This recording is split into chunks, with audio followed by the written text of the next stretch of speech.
all be adjusted, then, as I said, without this dualistic feeling of, me sitting in the head, in the control panel, I'm going to change this dial and that dial. But just do it. Just generate more interest in the sweater, or more interest in what the other person is saying by focusing on, some other aspect of what's going on,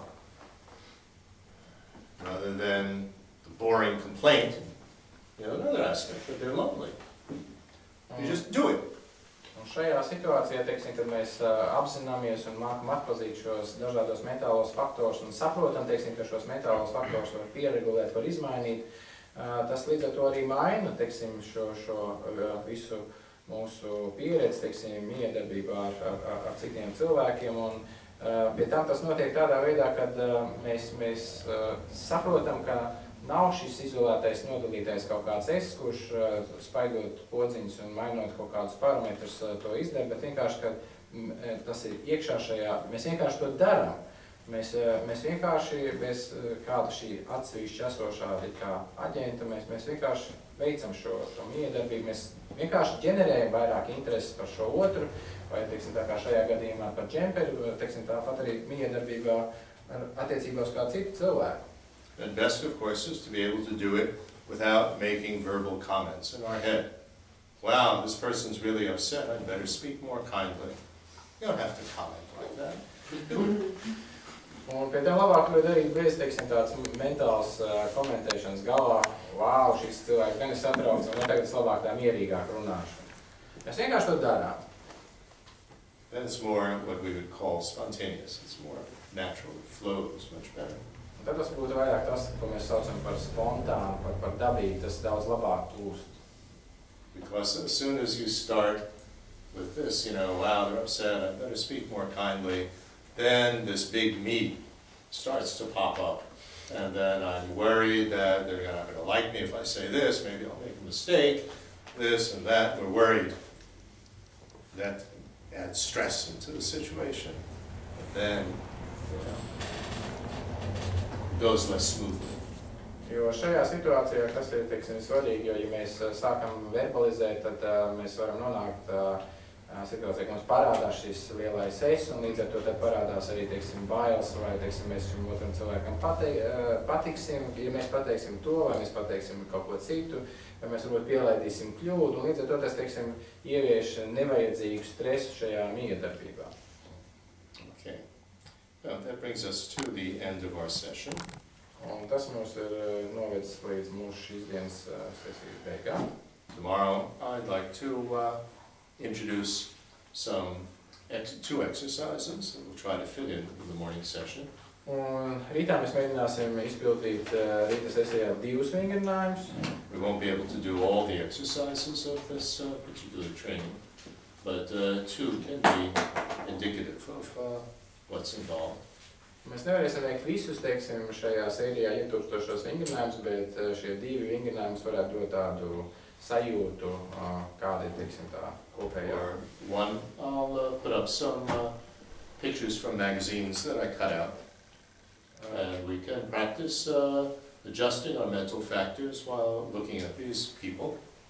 Viens vingrinājums būs tas, ka es šeit uzlikšu no dažādiem izdevumiem izgriezt cilvēku fotogrāfijas, un mēs mēģināsim praktizēt šo mentālo faktoru pieregulēšanu, skatoties uz šīm fotogrāfijām.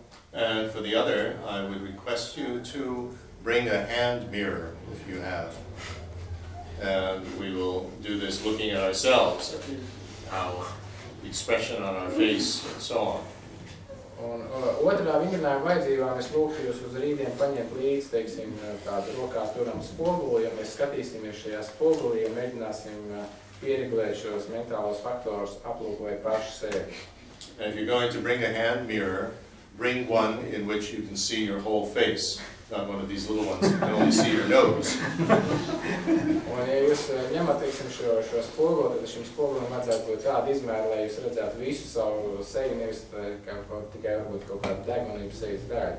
And if you don't have a mirror, that's not a problem, because another exercise is to do it without a mirror, just to try to notice, how do I feel?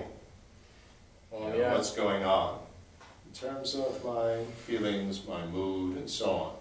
A little bit more difficult than looking at yourself in the mirror, because it's more subtle. But if you don't have a mirror, you can do it like that.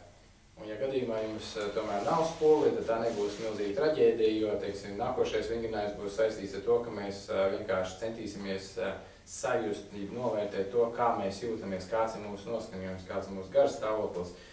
Tas ir, teiksim, tāds smalkāks vingrinājums nekā lūkošanās spogulī, bet, nu, tas arī noderīgs. Yeah, in fact, the second one is much more relevant, actually, because we don't look at ourselves in the mirror that often. Un patiesībā šis otrais vingrinājums ir daudz būtiskāk, ir svarīgāks nekā pirmais, tik bieži nelūkojamies spogulī.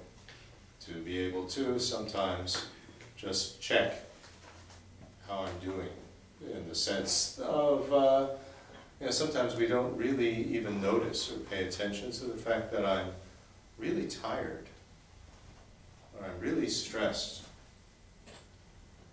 And it's important to be aware of that, to distinguish that, and take some steps to deal with it before it becomes really critical.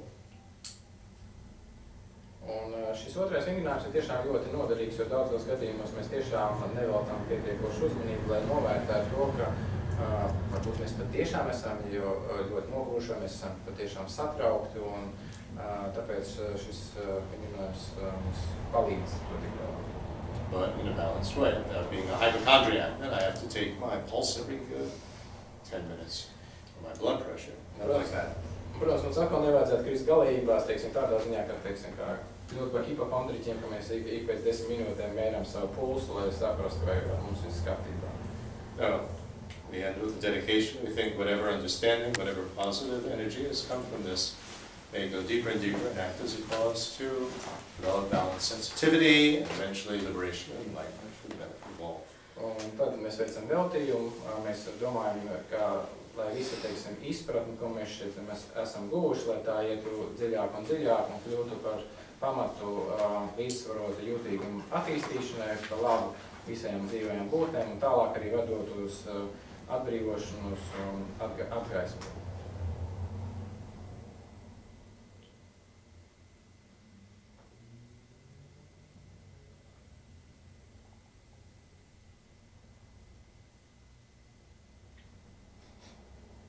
Okay, thank you very much. Paldies!